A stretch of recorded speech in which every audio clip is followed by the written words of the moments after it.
artificial intelligence, I think, is misnamed.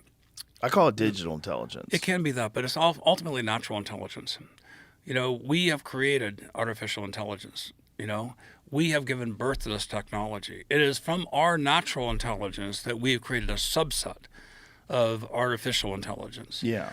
100 million microbes in a cubic inch of soil.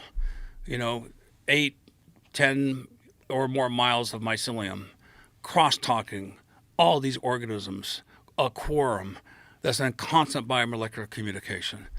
The not infinite, but the enormous amount of complexity that's under every footstep that we take, and we get so intoxicated by our new invention that we think it's the brightest object on the Christmas tree. I think AI is going to be fantastic for medicine. It's going to be fantastic for so many things. But I don't think AI will be able to capture intentionality or generosity or the emotional indebtedness we have when you find somebody who's at a disadvantage, who needs help. You reach out your hand in kindness. It's not a one-to-one transactional exchange. The fact that you, Joe, helped somebody else when you didn't need to, and there's no obligation, circumstantially otherwise, you voluntarily helped somebody. You've created a reciprocal debt of gratitude that cannot fall into any metric, I believe. That person's going to go, Joe helped me. That guy's good.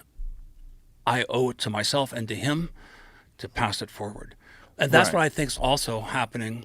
I'm going to segue back to psilocybin. When you look at psilocybin, a person's in turmoil, they're angry.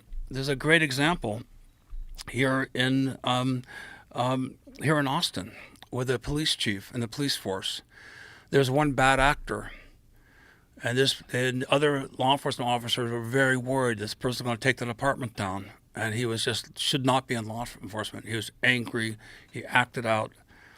And they encouraged him to go to a weekend church. And he recognized he had problems. He did a high dose of psilocybin. He came back the next day, over the weekend, on Monday, and people did not recognize him. He fundamentally changed into a new person. He lost his anger issues. He was polite, considerate. He asked for forgiveness. Think about that. We don't want to talk about negative things because we're embarrassed and we share the shame of a family member but when something positive happens, I'm talking to you about it. It's like a pebble in the pond that emanates out echoes of goodness and goodwill. Yeah. And that's where I don't think AI is going to be able to cover and quantify. It might try to. It might have higher predictive outcomes based on the data sets. But I just feel like, we need to train AI for our benefit.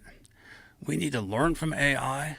But our humanity and who we are and our intentionality and friendship and love for each other, I think will always be this super force that governs the universe.